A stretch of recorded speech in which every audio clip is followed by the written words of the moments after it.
Salve, salve, galera! Começa mais um Caramelo Podcast. E é o seguinte, estou com meu parceiro Dani Ehlers. Hoje o papo vai ser sobre música. Estamos com um dos idealizadores desse espaço maravilhoso, que é o estúdio do Steel Bar. O Che, que trabalhou com um monte de gente, com Tom Capone, participou de produção de vários discos incríveis, inclusive o Balada do Barão Vermelho, que eu adoro de paixão. E tem um monte de gente, Titãs, Legião, Lenine.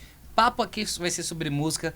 Ele produziu também a Famer Gang, que é a banda dos donos aqui, do Theo e do Thales, que é um absurdo de som. A gente vai falar sobre música, sobre arte, sobre vida, um monte de coisas. Che, seja muito bem-vindo, meu amigo. Muito obrigado pelo convite, muito da hora. Ah, da hora. Um brinde antes da gente começar, vamos lá, né?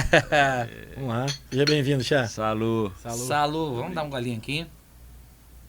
Porque um bom papo de boteco tem que ter uma cervejinha pra gente estar acompanhando, molhar né? as palavras, né? Com certeza. E, Che, eu tô ligado que você hoje tem uma mentoria, você trabalha a parte artística dos artistas. Eu acho que até pra galera que não conhece teu trabalho, que vai estar aqui chegando através do Caramelo, você consegue posicionar, faz assim um resumão da tua carreira. Você tava em Nova York, em Londres, um monte de lugar, e também produziu um monte de gente, trabalhou com Tom Capone, muita coisa.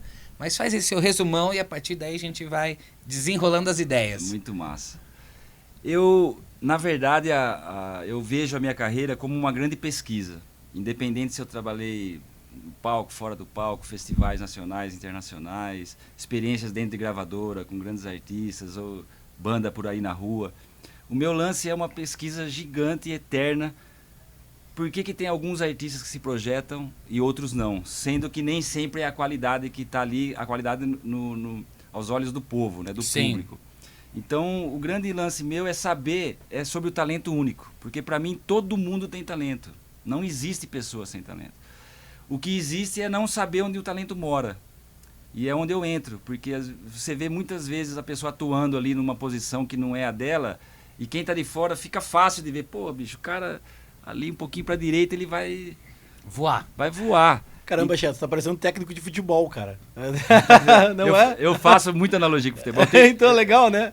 Um dos programas meus chama Time dos Sonhos. Caramba, cara. Onde eu coloquei 11 jogadores num campo de futebol, que são as 11 pessoas que participam das grandes produções. Você consegue, eu sei, dar um spoilerzinho do seu trabalho, que eu acho que é até legal essa comparação.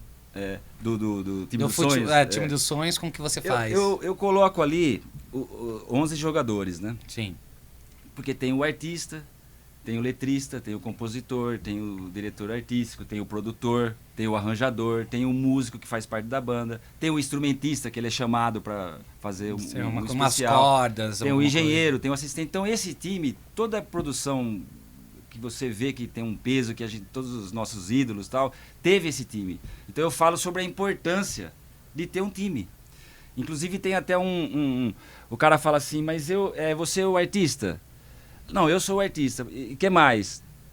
Não, além de ser o artista, eu escrevo. Então você já ocupa 2 posições. Sim, que legal. Então quem está faltando? Porque parece óbvio, mas às vezes, porque muitas bandas, por exemplo, não tem um talento para escrever. Então eu falo, chama um amiguinho para escrever. Você tem um brother que é fã da banda e o cara tem a... Então, mas eu quero escrever. Tudo bem, vai escrevendo até ficar bom. Mas Sim. Enquanto isso, chama alguém que escreva. Pô, quantos artistas... O Ozzy mesmo perguntavam pra ele, né? Pô, e aquela letra? Ele falava, sei lá, foi o Tommy que escreveu e tal. Então, Elis nunca fez uma música. Cássia Eller nunca fez uma música. Nem Mato Grosso nunca fez uma música. No entanto, são artistas gigantes. Incríveis. Então não tem a necessidade, né, de você escrever. Então o Time dos Sonhos, ele coloca um em cada... E não tem como faltar o goleiro, né? Claro, não dá, né? Então, e quem que é o goleiro? Aí o cara fala assim, não, mas eu escrevo, eu faço... Fala assim, ó, se você ocupar 7 posições, me liga que nós vamos fazer um disco maravilhoso. Muito bom. Porque é pouca gente que faz isso. Que nem o Michael Jackson, por exemplo. O cara canta, ele escreve, compõe, arranja. Era coreógrafo, dançava, desenhava. Pô, mas por isso que ele é o Michael Jackson. Claro. Mas ainda assim precisava do Quincy Jones. Exato. Exatamente. Mesmo assim, o Michael Jackson tinha um produtor. Então a importância de um produtor é gigante. Porque o Brasil existe uma resistência nisso. Né? Às vezes não precisa de produtor, porque ele acha que existe uma disputa. E não, o produtor é um cara que está a favor, primeira coisa, a favor 100%. Tá jogando com o time. Completamente. É meio que o técnico. É um técnico, mas é um pouco diferente porque ele pega a característica 100%. O técnico, ele faz a pessoa... ele treina a pessoa para fazer aquilo. A minha linha de produção não é treinar a pessoa para fazer aquilo, é ver qual posição ela tem naturalidade. O produtor seria, digamos assim, a solução para aquele músico que acha que ele precisa saber fazer tudo. E daí ele se esforça para saber fazer tudo e não consegue fazer nada. Então se ele tem se ele joga em uma posição, se ele é atacante, tá lindo. Tá lindo. E aí se ele apresentar o atacante para ti... Pô, a hora que ele entende que o time então, é um time, acabou o problema. Maravilha. E os gringos, eu falo porque muitos músicos no Brasil ficam elogiando o gringo, né? Sim. Cara, o gringo não é mais talentoso que a gente. Com certeza. Mas ele tem mais direção. Exato. Tanto é que eu tenho um slogan do meu trabalho que é muitas bandas e artistas morrem antes mesmo de nascer, mas não por falta de talento, por falta de direção. Falta de direção. Caramba, cara, isso faz todo... Não, sensacional, velho. Porque cara, isso aí é tudo, cara. Isso aí é tudo. E eu falo assim com um certo conhecimento de causa, porque eu trabalhei muito tempo com um projeto que era para novos artistas, bandas que estavam... Não necessariamente que era novo de novo, assim, que a banda começou ontem. Mas bandas que não tinham alcançado, de repente, um lugar ali dentro do mercado e tudo mais. Então, que era uma coisa fresca. E uma coisa que eu sempre falo para todas as bandas, assim, sem exceção, acho que você deve conhecer o Xuxa Levi. Não.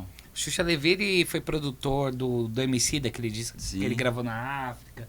Ele tocava piano na banda da Marisa Hort. Ele trabalhou com o Ney, com o Chico, assim, uma galera legal também. E o Xuxa sempre fala, velho, tipo, todo artista, em algum momento ele precisa de uma opinião que é de alguém de fora. Você pega os grandes discos da história, as grandes bandas, o produtor, ele teve um papel fundamental, sei lá, tipo, claro. o Back in Black do AC/DC é o Back in Black porque teve o Muttland lá atrás. E tem uma história incrível do Muttland, inclusive, que ele ligou para os caras do Def Leppard, eles tinham gravado On Through the Night, que tinha uma música chamada America, que até que bombou. Aí ele gravou Pyromania com os caras, que foi um disco que teve 5 músicas em primeiro lugar na Billboard. E aí depois o batera, o Rick Allen, ele perdeu o braço num acidente de carro. E aí eles foram gravar Histeria. Ele falou, velho, o cara ficou lá 2 anos, sei lá, um ano, estudando como tocar batera só com o braço, adaptar a porra toda.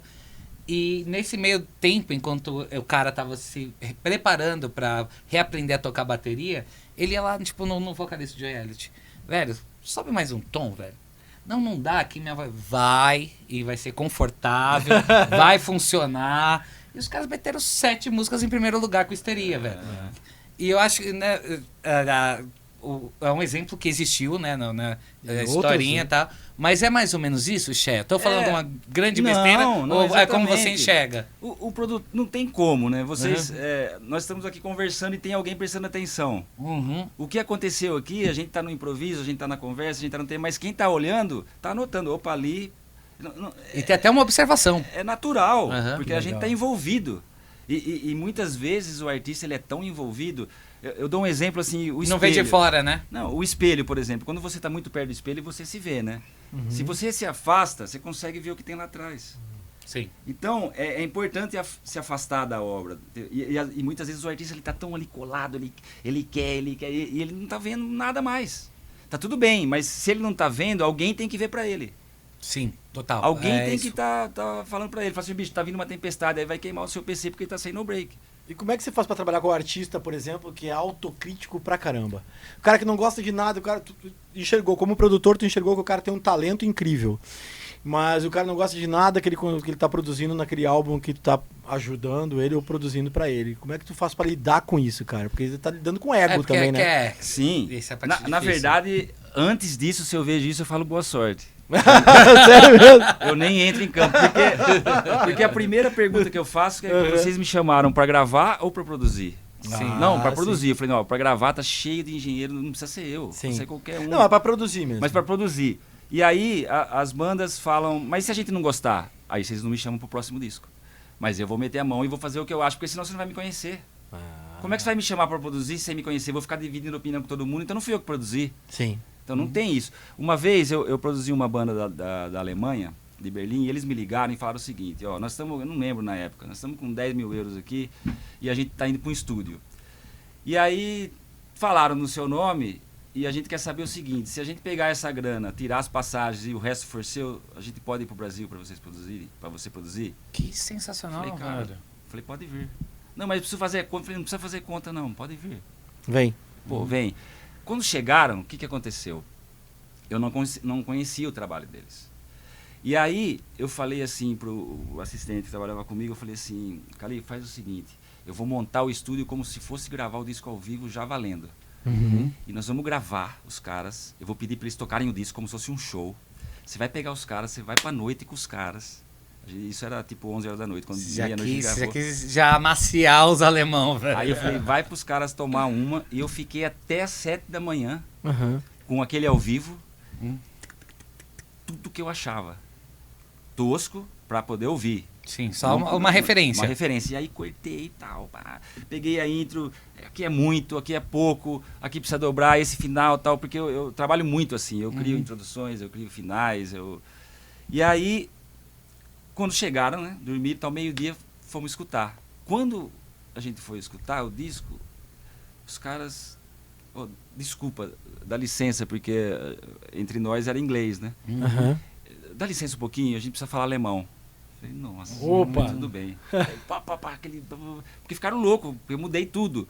E aí, mudei tudo, não mudei Uma tudo. percepção sua. É, eu dei uma Você deu aprimorada, tua eu cara. entendi o que eles Entendeu queriam. a característica da música, mas na tua visão de produtor. Não, linguagem, tudo. Eu não mudei nada, na verdade. Eu só lapidei, porque já existia ali o que eles queriam, né? E aí, vamos ouvir a segunda. Aí, de novo, desculpa, bicho, dá licença que a gente precisa falar alemão.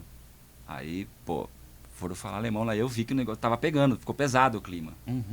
Aí, na terceira música, falou o seguinte, bicho, a gente te ligou, a gente veio aqui, a gente não esperava acontecer isso, jamais, porque pra nós estava pronto o disco, mas a gente veio pra cá e a gente resolveu, nós vamos confiar em você e acabou. A partir desse momento, que foi no primeiro dia, a gente trabalhou 30 dias, não abriram mais a boca. Então, é muito importante essa maturidade. Teve um conflito Que ali, legal. que é natural. Aí, É natural. a gente tá falando de pessoas. É natural. Mas eu fiquei na minha, eles entenderam que... Eu falei pra eles, mas se a gente não gostar, vocês não vão me chamar pro próximo, mas vocês me convidaram pra produzir, eu tô produzindo. E a primeiro passo que eu dou na produção é esse, eu quero ouvir e vou mostrar o que... E aí não falaram mais nada. Então teve uma maturidade, teve uma Confiança. Uma confiança. No começo não, mas a partir do momento que na terceira música eu estou falando, não, nós vamos confiar. Não falaram mais nada até o final, não abriram a boca. Quantos dias de produção? 30 dias. Ficamos 30 dias. 30 dias de produção. Como é que é o nome deles? Nape. Nape. Nape. N-A-P-E. Vou procurar. É pós-grunge. E o disco, que no da hora. fim, depois eu fui pra Berlim. Era me inglês? chamaram. É inglês. Ah, que legal. Legal. Pô, foi elogiado pra caralho nas revistas do rock lá. Foi Sim. muito legal. Eles amam o disco até hoje. Você tem um contato com os caras até Tem, hoje? até hoje. Pô, Eu que fui- marca eles fui- depois aqui, né? Fui várias vezes para Berlim depois e foi muito legal. Mas eles agradeceram imensamente depois. Porque eles falaram, não, a gente não enxergou aquilo ali jamais. Entendeu? Não mudou. Então funciona assim. Com certeza. Sabe o que você falou, né, de Berlim, da banda? Eu acho que é até legal a gente situar a galera que tá acompanhando a gente. Você tem uma carreira que você foi construindo em vários lugares, né? Sim. Você estava na Collective em Nova York. Nova York. E também morou muito tempo na Inglaterra. Sim. E isso a gente tá falando de muito tempo atrás, né? Você estava até comentando comigo aqui em off que quando estourou a Guerra do Golfo, você estava nos Estados Unidos querendo voltar para cá. É. Eu acho que seria legal até pra galera que não conhece seu trabalho e se situando das coisas legais que você já fez, por onde você passou. E aí a gente volta mais Tá. a fundo nesse papo de produção, de Legal. música, que é o tesão dos três. É, né? lógico. Interessante demais, né, É. cara? Imagina. Pô, vou. Aí vai produzir meu próximo disco. Pô, vamos nessa. Bora. Vou sobrevoar rapidinho, assim. A Vai lá. primeira vez que eu saí da minha cidade, eu vim pra São Paulo. Eu Sim. tinha 16, 15 anos. Aham. Eu vim pra cá, que na verdade eu vim jogar futebol. Por isso que você tem essa ligação. Sabe que eu joguei também no Palmeiras, velho. Muito bom. Então, e aí eu jogava no time da minha cidade, de moleque. Aham. E aí na época a gente levaram a gente pra jogar com o Noroeste de Bauru. Sim, Só claro. que o Noroeste de Bauru pra gente era tipo tocar com o Queen. Tipo assim, Porque cara, era já grande, vou era jogar, da vou do jogar Paulistão. com o Noroeste, né, bicho? Tipo, já é Paulistão. E aí, esse jogo aí, Que legal. esse jogo a gente ganhou de 3-0 do Noroeste e eu fiz os 3. Caramba, cara! e aí- Depois a todo- gente fala de futebol, mas Aí todo continua. mundo ficou falando, cara, tem que levar o Che pra São Paulo. Aí trouxeram pro Palmeiras. Ó, foi interessante isso aí. Caramba, Mas vou descobrir se eu sou melhor que ele ou não. Você passou na peneira? Aí trouxeram eu pro Palmeiras, só que eu cheguei aqui, moleque do interior, mas, Sim. e a galera, aí o cara falou assim, ó, é o seguinte, nós vamos dar ficar uns meses de preparação pra você, e a gente Tá. tem um segundo time do Palmeiras que tem um preparador físico, que era no Rochidale, em Sim. Osasco. Mandaram eu pra lá e eu fiquei treinando com o cara. Eu fiquei acho que 4 meses eu tava ali treinando, fisicamente e tal. Tinha treino coletivo também, mas o meu negócio era pra pegar corpo. Massa, né? passei por esse mesmo processo. Aí, liga um amigo meu que jogava comigo lá na Barra e falou assim, cara, tem uma peneira no Corinthians, lá no Parque São Jorge, não sei o quê, pô, vamos lá comigo. Porque, pô, você já tava aí, pô, do interior, já 6 meses aqui, já é malaco de São Paulo. né? Tipo já assim, aprendeu que tudo de ruim você já tinha não, aprendido. por ter saído de lá, né, falei, 6 meses era muito, né. Pô, vamos comigo lá. Eu fui no Parque São Jorge e me inscrevi na peneira. Na época foi 220 inscritos, porque peneira é meia hora, né, 22, Sim. tal, meia hora, 22. Só que eu cheguei lá na peneira, eu tava muito preparado fisicamente. Então já tá voando. Pô, foi o melhor jogo da minha vida. Aí chegou o Adilson, que na época era porque era Adilson também que chamava. Ah, não, é o Batista. Não, o Adilson Monteiro Alves, que era Ah. o diretor do profissional, mas o do amador também era Adilson. Aí acabou a nossa meia hora, o cara me chamou, tá com o RG aí e tal, pode ir lá que você Caramba, passou. Aí eu falei, caralho, bicho. Eu tava esperando pra ir no Palmeiras e fui pego pelo Corinthians, mas sem ninguém indicar, sem nada. Eu cheguei Sim, e a peneira mesmo. E eu fiquei, moleque... Naquela ali no meio... Não, eu não consegui falar não. Aí fui lá, me inscrevi e tal. Aí fui lá no Rochidale e eu avisei o que aconteceu. Eu falei, bicho, aconteceu assim, assim, assado, os caras me pegaram, eu tô lá dentro, eu vou ficar. Porque não tinha grana na época, não era um contrato com grana, era tudo muito mais solto o futebol. Não é que nem hoje, né? Que o moleque de 10 anos já tá com contrato de milhões, né? Ontem o Estevão meteu gol na Libertadores, mas esse é outro papo, continua. Que legal, cara. Mas aí o que aconteceu? Bom, aí fiquei jogando lá, fiquei 2 anos aqui em São Paulo. Aí eu sofri um acidente de moto e fiquei afastado. Caramba. E nessa de ficar afastado, teve o show do Kiss, que foi o primeiro grande show do Brasil, né, no Uhum. Morumbi. E eu assisti o Gilberto Gil, um Banda 1, no Ibirapuera, ao ar livre. Inveja. E ali eu assisti aquele show, já fui no MAP em Anhangabaú, comprei um violão. Ali eu fiquei afastado e aquele show do Gil me bateu. Eu falei, bicho, eu acho que o meu negócio é música, cara. Não Chefe, é, tá já- entregando a tua idade, né? Tu foi no mapping comprar um violão, é isso? Porra, mano. O chefe foi no mapping Na comprar um real violão. foi o Mesbla, ele que... 81, 82. 81 tu foi comprar um violão. 81. Idade Sabe tu quantos tem, já? anos eu tinha, Xé, em 81? Eu tinha 15, 16, eu tenho 56. Tá em, bem, em tá 81 eu tinha Tá muito menos bom. 6. É. Eu não tava nem na, Em no 81 saco você tinha do 15 velho. anos, tá? Tu parece muito mais jovem que o Marcel. Parece. Ah, tá bom. Muito bom, que legal, cara. Mas aí eu entrei na Guardei. música. Aí como eu tava afastado por causa do acidente e tal, aí eu montei uma banda, Sim. aí começou. E Só aí que, futebol virou segundo plano. na época, depois me arrependi, aí me não dava mais, eu tava na música. E aí quando Podia deu... estar rico, milionário, ter uma Copa nas costas. Em 81 dava pra jogar 94, hein? Porra, bicho, o futebol...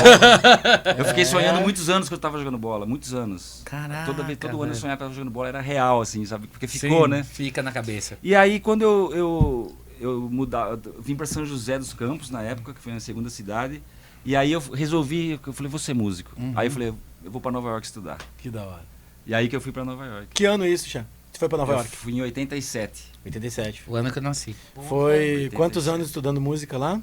Eu fiquei 4 anos morando e estudei 3. Na Collective, é isso? Que Que maravilhoso. Music. cara. Pô, Que puta. da hora. Tem algum cara que tu estudou lá que te marcou mais, assim? Alguma personalidade da música? Brian Doherty, que foi o cara que me bateu de primeira, né? Porque os outros era muito grande. É, A galera- tipo quem, assim? Vai. Mike Clark, Nossa. Peter Erskine, porque era a galera, Nossa. na época o Jaco, Nossa. o Jaco Jaco morreu. Pastorius, ele já morreu, morrido. porque ele ia lá, né, ele participava da Collective, né, o Jaco. Jaco O Pastorius. mas o Jaco morreu um pouco depois disso, eu acho. 88, 8. né? É 8. 88, ele morreu, eu tava lá quando ele morreu. Então era uma, como eu fui muito do zero, era muito alto nível, né. Então eu levei um susto no começo e tal, mas depois... E aí, quando eu voltei pro Brasil, eu tava muito preparado para tocar. Nossa, tu pegou na Collective aquela fase do final da década de 80, Sim. onde tinha aquela... Tava transcendendo a música da década de 80 com a funk e o groove da década de 70. Entrando na década de 90 e rock and roll. Eu acho que foi uma das épocas mais incríveis. Não, e teve da música. Fusion, Plural, né? né? Fusion Jazz. Exato. O Fusion Exato. tava, assim... Não, eles- Em efervescência. bicho, tava demais. Os discos, os últimos do Miles Davis, que foram produzidos nessa época, estavam buscando essa essência. Para algumas pessoas Sim. gostam, outros não gostam. Sim. Toda essa essência dessas 2 décadas, cara. Caramba, tu estudou lá na época mais incrível mesmo, eu imagino. Pô, demais. Cara, nossa, para pra Só que eu pensar. tive noção, na época que eu entrei, eu não tinha essa noção.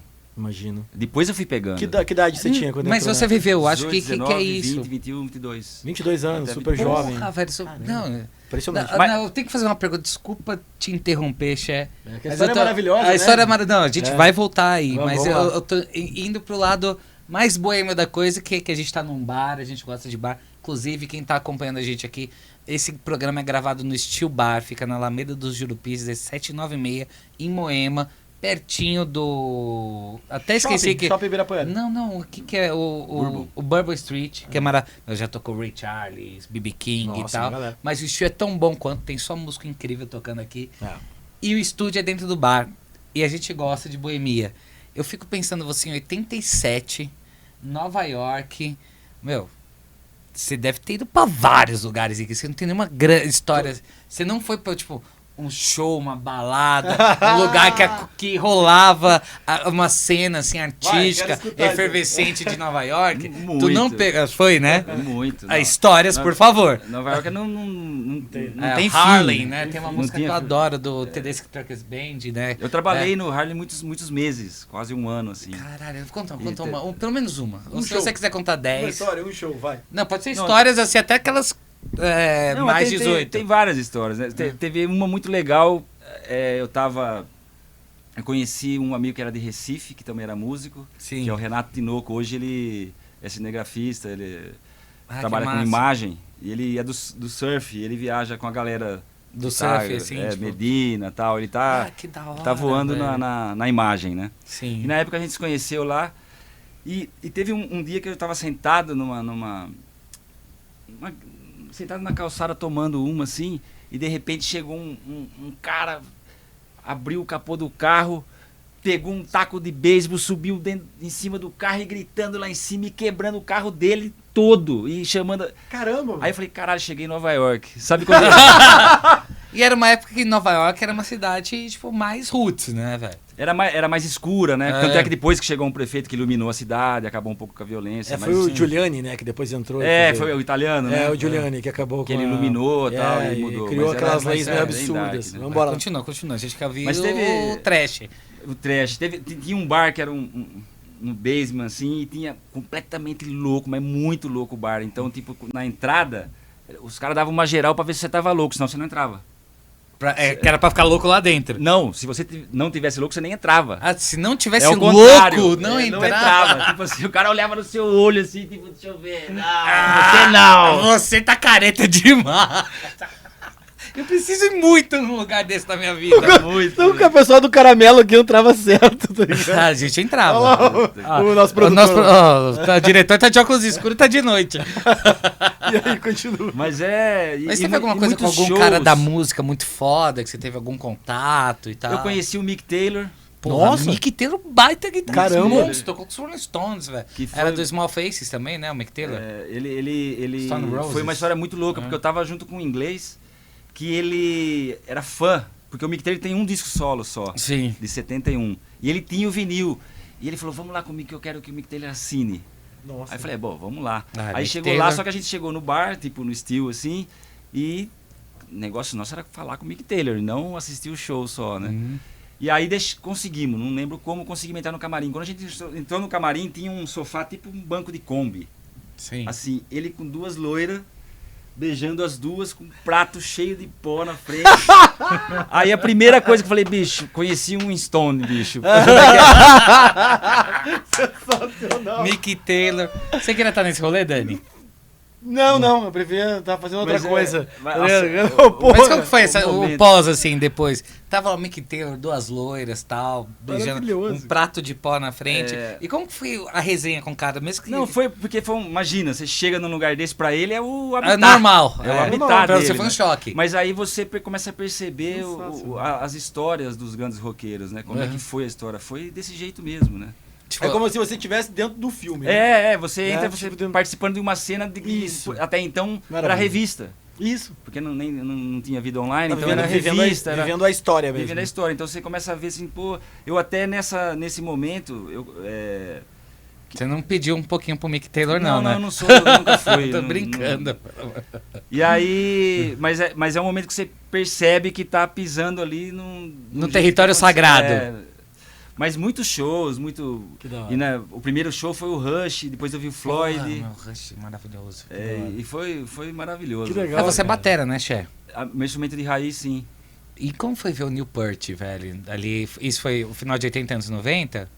O Peart foi 88. 87, Porra, aí isso aí 88. era do Era do- Fly By Night? Não, Fly By Night é antes não, ainda, não, né? Não, Fly By Night é no começo. É, no né? comecinho. Era é. Fireballs, como é que chamava?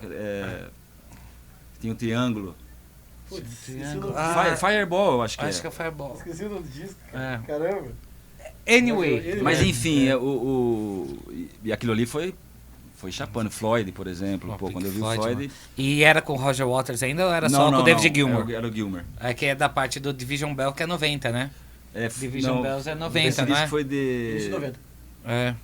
The Momentary Lapse of Reason. Sim. Esse- É um ao vivo, É, é é. um DVD que fizeram na época. É, que né? foi quando Ao o vivo. Waters saiu e ficou o Pô, David Gilmour. maravilhoso. Porque você começa a ver Van Halen, AC/DC. Tu viu o Van Halen tocando? Sim. Puta que pariu. Van Halen foi assim... Deve ser mágico ver É esse cara. mágico, é mágico. É E mágico. naquela época tinha... Só que a galera da escola me empurrava pro Fusion. Então eles faziam comprar vinil, né? Então eu comprava Aja. Você tem que comprar... Aí é vocês. Eu gosto pra caramba de Fusion. E aí, mas eu sei que a maioria das pessoas não tem esse. Não conhece, não sabe o que é. Fusion não tem a ligação com o estilo, né? Explica pra galera o que é o Fusion, que vem dessa época aí.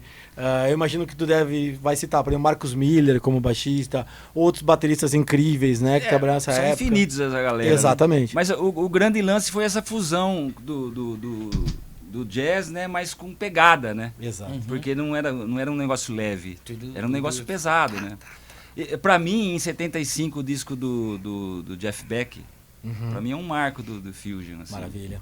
Porque ele é roqueiro, mas trouxe essa pimenta do jazz, né? Sim. Então é uma coisa que... E pra mim, eu tava... Na rua eu era roqueiro, na escola eu Era era do Fusionzeiro. Fusion. Então, e comprando os... E era muito legal, porque... Uma coisa curiosa, quando eu comecei a estudar, eu fui falar de estilo com o cara, Sim. com o professor. Ele falou, não, peraí, bicho. Nós vamos ensinar música. Estilo, Estilo, Tem foda-se. estilo. E até hoje, essas aulas que eu tive de estruturar uma música, de como ouvir a música e como enxergar a música de cima, eu escuto uma vez a música e já sei tudo o que está acontecendo. Isso é maravilhoso. Por causa dessas aulas, porque eles não ensinavam estilo. Tipo assim, pô, É música pela música, raiz. é a música, então vamos olhar a música de cima, por que estruturou assim, por que produziu assim, por que dividiu assim, por que existem os elementos das Tá músicas. ligado que né? eu tô em casa vendo ele falar. Não, tô ligado. Sabe que você tá falando, Xé? Eu vi um vídeo esses dias de um produtor que ele tava fazendo um apanhado na carreira do Dream Theater. E aí ele tá falando, não, porque os caras eles usam os tempos estranhos e era assim, estranho mesmo, era 19/75, tá Sim. ligado? E aí eles vão falando, tá, e ele ia mostrando os exemplos. E quando você consegue entender essa complexidade, o 4x4 ele vira um prato cheio, que ali você tem muito pra brincar, muito pra desenvolver, muito pra experimentar. É mais ou menos isso, Xé? O 4x4 tem um batera que chama Steve Gadd, né? Que é o Opa. Steve Gadd. Sim. Ele, Foi na época, zaço dele. ele era da Collective na Nossa. época. E ele fala um negócio muito interessante, que O você Guedes não... foi baixo do Eric Clapton, né? Há muito tempo, né? É, sim. Ele tocou Na época todo do mundo, Pino né? Paladino também, né? Também. Quando eles gravaram Muita o gente, né? 24 Nights, se eu não me engano. Acho que era ele, batera. E ele é um cara que focou no groove. É. Enquanto tinha muita gente que focava na piração, né? Então, sim. Ele focou no groove. E ele fala um negócio muito legal, esse lance que você falou do 4x4, que você não precisa pirar no set, no 5, no 7, você pega o 4, só que você desloca. Então você começa a fazer 1, 2, 3, 4, só que depois você deixa um passar e começa a fazer fora do tempo e depois fora do tempo. Então o 4x4 vai fazendo você vira entender. tudo. Vira tudo. Mas você continua no groove e deslocando. Só desloca o 4x4 e até voltar. Que loucura. Então é um negócio que te deixa livre, né? Que te deixa livre. Meu, isso aí é tipo meio física. Você pega, tipo. Sim, Tocar. Não, mas eu fico pensando assim, tipo, quando a gente falando disso, é mais ou menos falar de física quântica, com teoria da relatividade, que os caras falam que a teoria de tudo é juntar essas duas paradas. O Planck e o Einstein. E na música, isso já existe. Essa resposta a gente já tem, tá ligado? Não, é muito louco. E quando tu trabalha com as bandas, que tu faz a produção... vamos voltar pro teu trampo. Eu tô voltando pro trampo. Quando Depois eu trabalha... quero continuar sobrevoando só pra chegar hoje. Não, então continua. Por favor. Vai, Não, você, vamos lá. você conduz. Não, vamos lá. Quando tu trabalha com as bandas, depois a gente volta pra lá, então vamos embora. Quando tu trabalha com as bandas, que tu faz uma produção mais complexa, digamos, Sim. tu tenta colocar esse conhecimento, esse direcionamento com os músicos que estão gravando, ou tu deixa eles livres? Tu permite que a criação deles fale mais alto? Eu deixo livre até onde eles conseguem, Opa! porque é importante. Então o música é limitado? Não. Existe um fim, né? Do que você faz, né? Isso é muito Colocar cerveja, importante, chegou, né? a gente coloca cerveja. Coloca cerveja. Opa. Enquanto você coloca a Acabou. cerveja pro Xé... Não, colocou a cerveja, acabou o copo. Não Que é limitado, Mas é que o copo existe. Claro, E o músico, ele toca, ele cria, ele faz, ele vai até onde... É importante que ele vá até onde ele queira, Sim. aonde ele sonha, ele tem que ir. Aí chegou uma hora e falou, é isso aqui. Aí eu entro. Cara, não, perfeito. e eu falei da limitação porque, em outras palavras, eu acredito que é mais ou menos isso. Mas Um exemplo meu... Desculpa, eu vou perdão. até dar um exemplo meu prático. Sei lá, eu sou um cara que quando eu comecei isso, eu sou autodidata, escala pentatônica, sabe? Aí você vai, depois com o tempo, com o ouvido, você pega aí, você sabe que você tava fazendo uma pentatônica, de repente você muda uma coisinha, você entrou numa menor harmônica, alguma coisa assim. Eu sei que eu tô indo por esse caminho, mas praticamente ali dentro de uma estrutura, de uma equação, eu não sei onde começou, onde terminou, eu tô indo pelo feeling. Sim. E aí, isso é uma faca de dois gumes, que você tá dando um ar pra sua criatividade, entre aspas, mas ao mesmo tempo, a partir do momento que você não tem um conhecimento técnico, a sua criatividade ela também tá limitada. E quando você tem muito conhecimento técnico, alguns artistas, eles se podam pelas métricas que foram postadas pra ele. Perfeito. Deu pra entender o que Claro, eu quis? eu Então, entendi. É Perfeito. por aí, chefe? Só que eu já pensei isso várias vezes. Tá ligado? Perfeito, O que eu tenho pra falar nisso é o seguinte, Aham. o artista, na verdade, o desafio dele é voltar a ser criança. Livre. Livre. Nossa, é forte, hein? Existem os artistas que são livres de cara. Eles não têm uma preocupação com a técnica. Então eles criam um jeito de fazer e depois, 10, 20 anos depois, vira técnica. Pô, tem a técnica do cara lá, mas ele só fez aquilo porque ele gostou daquilo. Ele fez muitas vezes, virou um jeito de fazer, virou técnica. Então a técnica não é alguém que cria técnica, é alguém que faz muitas vezes a mesma coisa e virou técnica. Então o fato do artista, o desafio do artista é virar criança, os que viram de cara sem a preocupação são os artistas puros. O cara faz 3 acordes e já foi, tô feliz. Tô feliz. E começa a escrever, começa a fazer música com 3 acordes. Tem aqueles que querem estudar. E aí, o desafio é o quê? É estudar ao ponto para voltar a ser criança. E aí, muitos morrem no caminho. Porque para você, tipo Picasso, por exemplo, ele desenhava perfeitamente. E depois ele foi desconstruindo. Chegou uma hora que ele fazia um traço e saía um gato. Porque ele conseguiu voltar a ser criança depois da técnica. Tom Jobim estudou tudo, maestro, sabe tudo e voltou a fazer o que ele quis. Então é importante que, já que escolheu a técnica, não desista no meio. Você tem que transcender. Porque senão você para no caminho. Porque você sempre vai achar que falta um pouco. Sim. Que falta um pouco. E é importante compor aquele disco que você sabe naquele momento. Você não pode ter vergonha de quem você é, do que você está fazendo. Eu sei 3 acordes, eu vou fazer um disco. Então, o artista que ele quer criar, que ele é da criação, ele quer fazer disco, ele quer fazer uma carreira, ele já faz com os 3 acordes. Depois ele aprendeu 4. Pô, Beatles, cara. Olha Beatles, Ramones. Olha Beatles. Beatles fez com 3, depois pôs o quarto, depois... Quinto, entendeu? depois... E aí virou... Sgt. Peppers. Nossa, exato. Só que tudo é Beatles.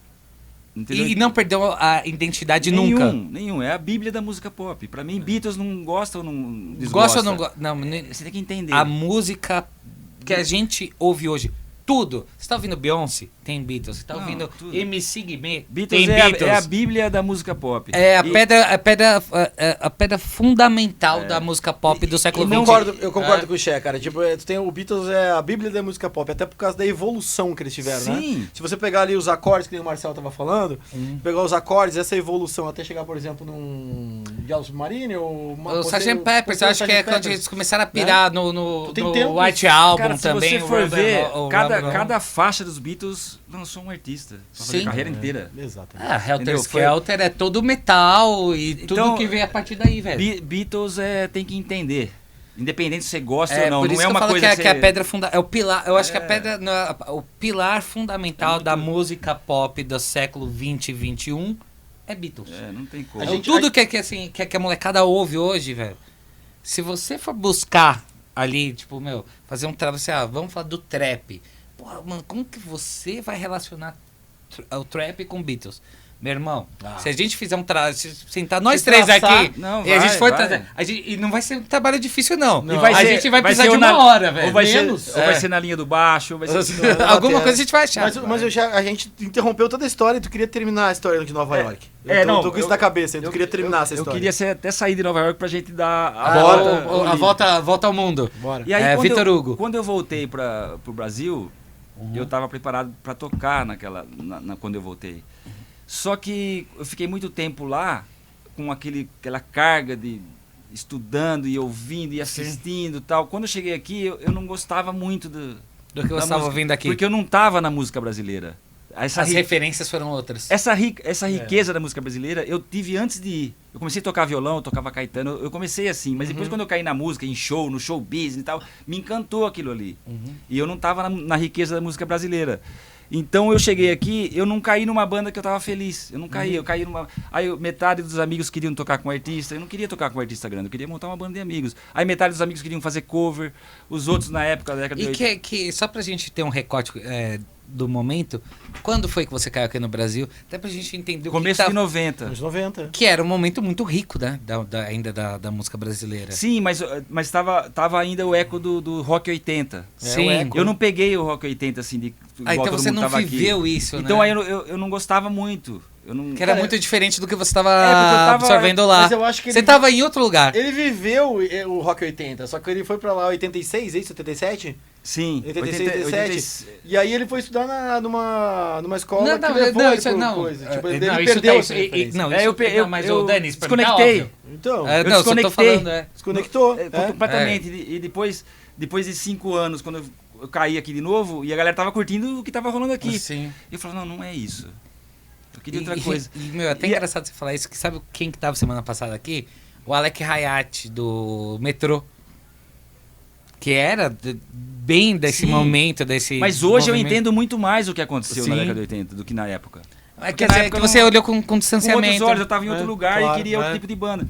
Então, pra mim foi uma dificuldade, porque, e além disso... E faz todo sentido. Se a gente pega o recorte do, sei lá, mercado americano, 87 era o Appetite for Destruction que estava sendo lançado.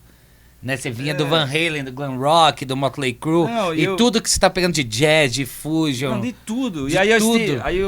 eu assisti Johnny Winter, Sim, B.B. King King. e tal. Aí eu vi um brasileiro tocando blues e eu falava, não, tá faltando alguma coisa. Não, Aí você voltava pra cá, sei lá, tipo, o que a gente tinha de linguagem de música pop, sei lá, Era o outra. Frejá, Então, mas que, eu é, não, que mas, é bom mas, pra caralho. mas eu não Mas tinha, você não tinha. eu não tinha que comparar. Não, Porque mas é outra coisa, mas eu não tinha maturidade suficiente E é pra impossível ver. você não comparar naquele momento, E naquele mais recorte. novo também, é. eu não tinha maturidade suficiente.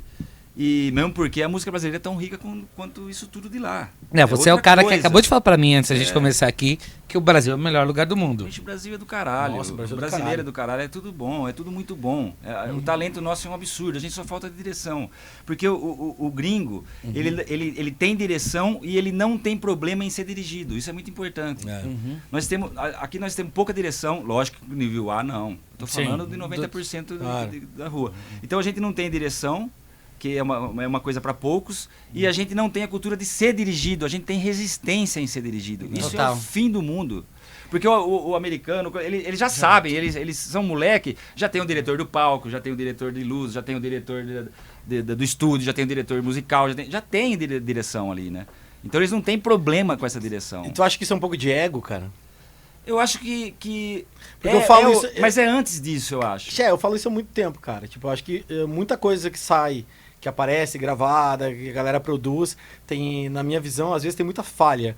E a minha segunda visão nisso é que as pessoas parecem que não querem escutar o produtor. Então, mas é o ego, certo? Beleza. Só que eu acho que é antes do ego, porque pra mim a vida se resume em consciência. É o nível Beleza. de consciência. Então a pessoa não tem um nível de consciência pra ver. Então, porque é como se fosse consciência, empatia e ego. Só que eles são correlacionados, eles coexistem. Então, quanto mais ego, menos empatia. Eu entendo. Mais empatia, menos ego. Então, é consciência, na verdade. Não, Porque a eu consciência é entendo. alimentada por isso. Perfeito, eu entendo. Mas tu acha que também não... Bom, vamos pegar o outro lado. De repente falta um pouco de profissionalismo para essa galera que tá surgindo ou que de repente já tá fazendo algum trabalho? Consciência. Só consciência. É, porque a consciência leva a tudo. Se você tem consciência de uma coisa... Quando eu era moleque, por exemplo, não tinha economizar água. Porque não existia o problema. A gente não tinha a consciência que precisava economizar água. Levou 2 décadas, opa, não pode... Não A gente pegou a consciência da água. Então ninguém mais lava o carro e deixa a mangueira lá. Entendi. Porque a gente adquiriu essa consciência. A gente ganhou uma consciência. E a partir do momento que você ganha consciência, já é uma escolha. Aí você já ficou sabendo. Sim. Entendeu? Então eu acho que o ego é uma falta de consciência. Porque a consciência alimentada pelo ego, como ele é correlacionado com a empatia, você tem menos empatia. Entendeu? A pessoa está no ego total, pode ver, ela não tem empatia nenhuma. É ela e fim. Agora a pessoa que tem empatia, ela não tem ego. Entendeu? Ela coexiste, Sim. então ela está aqui embaixo. Então e isso, esse ego do artista, ele tem que... Porque são 2 egos, na verdade. Tem um ego do artista que ele tem que ter, ele tem que se sentir, mas não é isso que a gente está falando. A gente está falando desse ego da empatia. Então essa falta, esse excesso do ego, é falta de consciência. Cara, maravilhoso isso, cara. Porque muitas vezes eu recebo de amigos músicos, alunos também, e pessoas que a gente convive. Faz uma crítica em relação ao meu trabalho. São poucos que tu recebe o trabalho e fala, cara, tá muito bom. Mas aí você pode fazer isso, isso e isso. Sim. Pô, que legal, obrigado. E aí tu tem o quê? Esse equilíbrio, não é? Esse equilíbrio. E aí mas só que a maioria, nossa, você pode Cara, mudar isso, isso e isso. Mas E aí falando- você toma quase uma facada. Sim. Não é? Você, Sim. você como produtor, trabalhou com muita gente importante, interessante. Mas da quanto música melhor a pessoa, menos ego. Total. E eu tenho um Menos exemplo, ego, assim, porque tem muito consciência, não prático. é que é o ego. Por isso que eu falo que o ego por isso que eu falo que é consciência. A banda é ótima, né? Eagle Kill Talent diz tudo, né? Mas sabe que tem um amigo meu, o Milandreu, que ele é um baita de um pianista, tecladista. Acho que o maior canal do Brasil de piano e teclado é dele. Ele tocou na Viva Noite, ele tinha uma banda na época que era Brava Guarda. Eles fizeram o primeiro disco. E eu trabalhava como curador da USP, da Kiss, então eu via muito material. Ele, tá aqui meu material e tal. Você consegue... E assim, tipo, pô, quando você tem muita coisa pra ouvir, acho que o chat também passa por isso. Não dá pra você ouvir, assim, tipo, a todo mundo que te pede. Mas quando você sabe que é um cara que é profissional, que tem um puta de um trabalho... Eu falei, não, pô, eu tenho um monte de coisa aqui pra ouvir, mas vou parar e vou ouvir seu trabalho, vou ouvir seu disco. Aí, beleza. Aí ele falou, não, ouve aí, mas eu quero que você seja honesto, quero que você fale tudo que você... Certeza. Demorou, vou ouvir e eu vou te devolver o que você me pediu. Beleza. Aí quando chegou lá, tipo, e era uma coisa que tinha o disco deles flertava com uma coisa mais moderna ali da época, tipo um Rubel, mas tinha uns lances de Renato e seus Blue Caps, os VIPs. Então era uma mistura muito doida de gerações de rock e música brasileira no geral. E eu achei muita coisa legal e muita coisa assim chupinhada, muita coisa que tipo, não me surpreendeu. Era um pouco mais do mesmo. Sim, o sim. Xé sabe, né?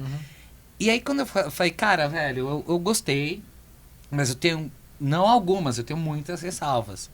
Ele, pô, manda aí e tal. Aí eu fiz, mesmo, tipo, por favor. Não, eu, sei lá, parei 1 hora do meu dia pra, tipo, faixa 1, faixa 2. Opa, desculpa, galera. Eu fui, tipo, destrinchando. Quando terminou, velho, aí ele não me respondeu. Foi filha da puta. Ficou bravo. Pediu, ficou. Não. Aí no outro dia ele falou, velho, eu levei pros caras da banda, a gente deu graças a Deus que alguém foi brother e fez uma crítica de verdade Sim. do trabalho que a gente fez. É consciência. Consciência, E aí perfeito. cabe. A gente volta onde você tava falando. O músico que é foda, que o Milan, puta do músico. A banda toda era de músicos incríveis. Sim. É a mesma coisa se a gente fizesse isso da Farmer Gang. Os caras, eles vão saber ouvir isso. E eles vão saber interpretar as observações. Porque a partir do momento que a gente faz Mas essa melindre é de quem não tá no trecho. É. Quem tá no trecho não tem melindre. Vocês estão fazendo podcast aqui, chega alguém e fala assim, cara, eu descobri uma parada ali que se vocês fizerem, aí vocês vão ouvir. E se fizer sentido, você vai falar, porra, do caralho. Tem que ir claro. por esse caminho, É cara. lógico, é tão óbvio, como é que a gente não viu? Uhum. Então, porque sabe que é a favor, Total. mas porque tem consciência. Por isso que tudo cai na consciência. E o ego é foda. Sabe que daqui a pouquinho a gente vai ter que liberar o nosso convidado do dia aqui, né, cara? Já tá. Quanto tempo aí, Johnny? A gente vai ter que liberar o nosso convidado aqui. 45 minutos. É, Tá que oração? 10 para 6, 7. É, cara, a gente vai ter que liberar o nosso Eu tenho que convidado. estar 8h30 naquela estação lá, né? Então tem que 10 liberar. minutinhos a gente consegue? Acabar em Muito. 10? Mais 10? Pô, bicho, tem que fazer mais 3 podcasts. Não, mas o Xé. Tô brincando. Não, calma, não, pelo contrário. Esse papo tá bom pra cacete. Demais, e a gente demais. só tá na superfície do iceberg.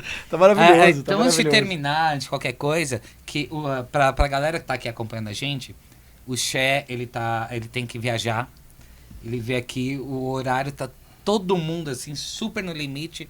Mas esse estúdio é do Xé também, ele tem histórias pra contar sobre esse estúdio.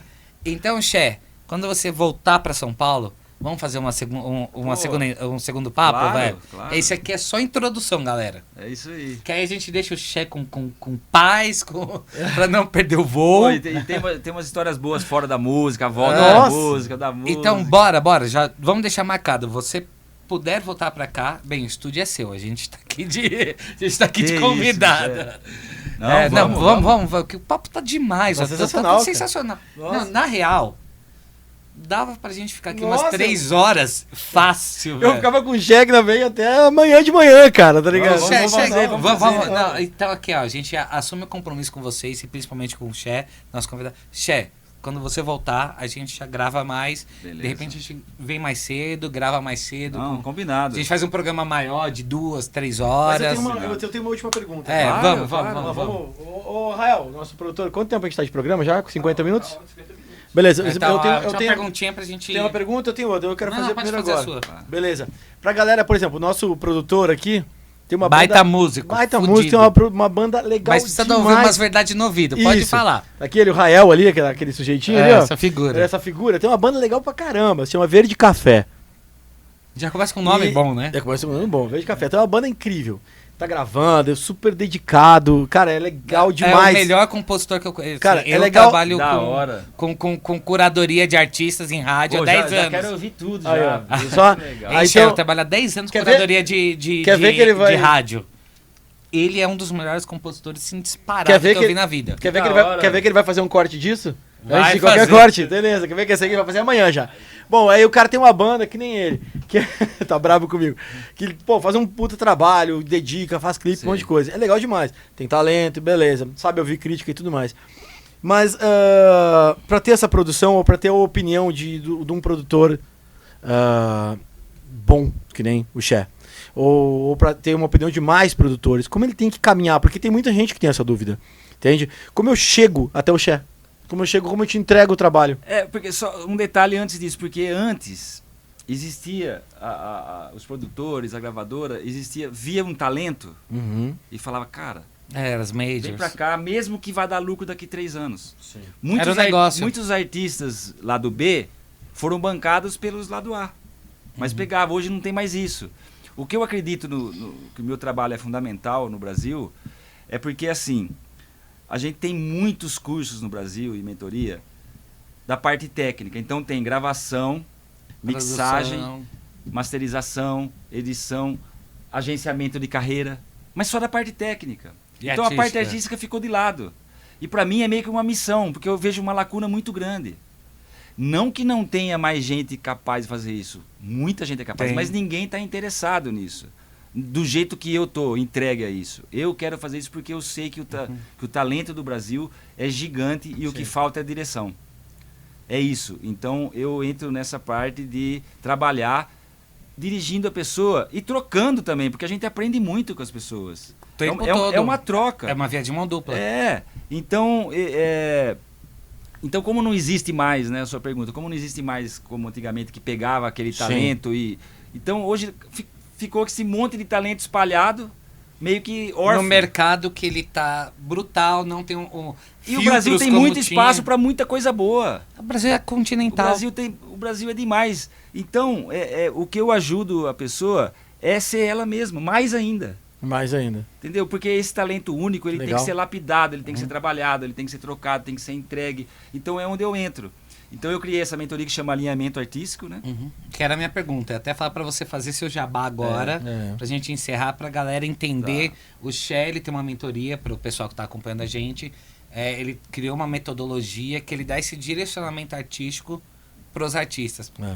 Parece redundante, mas não é. E Xé, fale mais sobre. E apesar de ser arte, que arte é uma coisa livre, mas existem muitas histórias que valem a pena conversar. Sim. Apesar de ser arte, apesar de ser livre, mas existem muitas histórias. Porque foram muitos artistas até hoje e tem caminhos e caminhos. Então, isso é uma coisa que ajuda muito. E quem quiser conhecer mais, checosta.com. checosta.com. Meu primo. Eu sou Marcel Costa. C-H-E Costa, checosta.com. E lá eu explico tudo e a galera quiser conversar, eu converso. Eu sempre converso 1 hora, se a pessoa que se interessa, eu tenho uma conversa de 1 hora, que não é paga, não é nada, mas para entender, né? O processo. Legal isso. E aí a gente marca um trabalho. Que legal, hein? Já fica evidente que não é uma coisa assim, sanguessuga. Não. É de quem tá interessado em fazer o cara entender o artista. E o grande lance é fazer com que a música conecte. Por que uma música tem que conecta conectar e outra não? Vamos conversar sobre isso. Total. Entendeu? É sobre isso. Porque a música tem que conectar. Não adianta nada você ter uma banda do caralho com ótimos músicos que a música não conecta.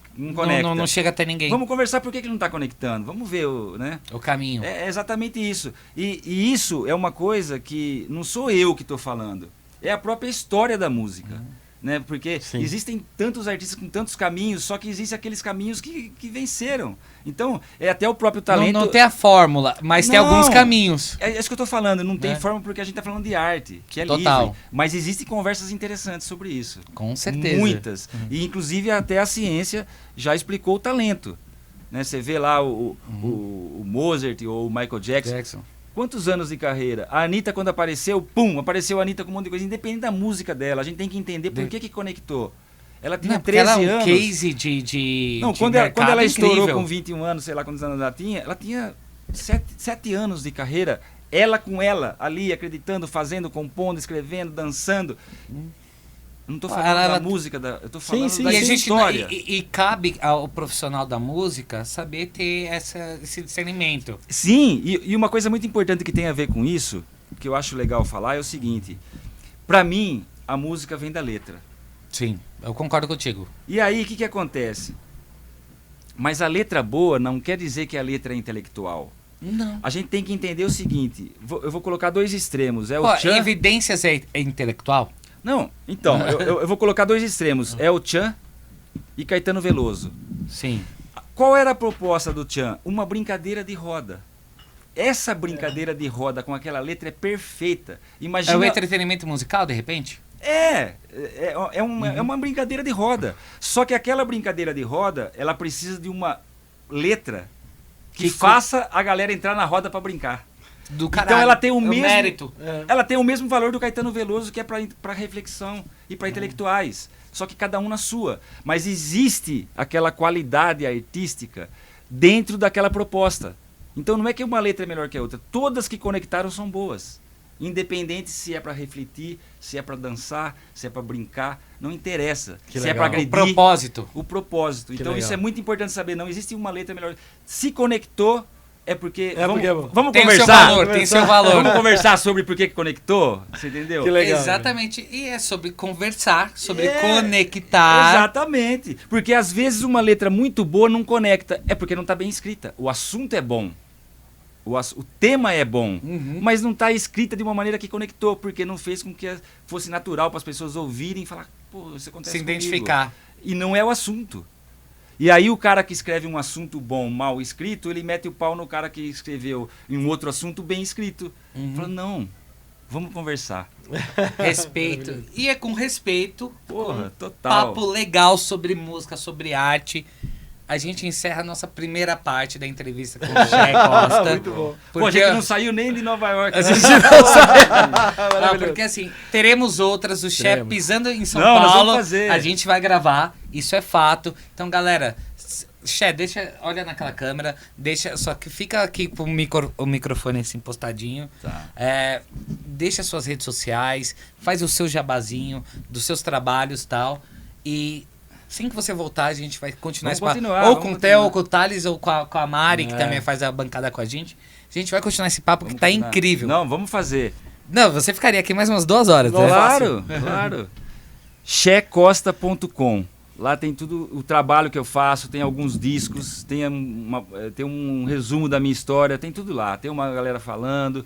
E o importante é o seguinte, se interessa um alinhamento artístico, eu tô aqui para conversar durante 1 hora sobre você, para ver se a gente consegue conectar Que legal.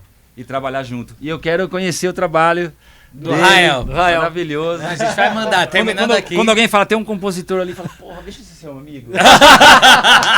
Deixa eu ser seu amigo, cara. Sensacional. E a gente Pô, muito brinda obrigado. aqui Brinde, com cara. Che Costa, mais um, Maravilhoso, cola maravilhoso, maravilhoso. mais um programa Caramelo. Quase falei o nome do antigo programa. Não, tudo bem, Tá velho. tudo bem, Segue, segue, vai. Segue, E segue. terminamos com um brinde, mais um Caramelo Podcast. Eu quase falei o nome do antigo programa. Não, tudo bem. Acontece. Papo bom, Papo cervejinha bom. rolando. Che Costa, muito obrigado, Obrigado. meu Pô, irmão. eu- Que Obrigado, papo Valeu demais. incrível. Maravilhoso. Semana que vem um convidado incrível, um papo bacana. Segue a gente, @Caramelo Podcast Oficial. Em breve, Caramelo TV. A gente vai mudar as redes. Che, muito obrigado. Até a próxima. Valeu, Obrigado, galera. Che. Valeu. Um beijo do magro. Ô, E um do gordo. Valeu, Che. valeu, Jean. Obrigado, Pô, cara. muito legal. Valeu, irmão. Muito Agora- bom.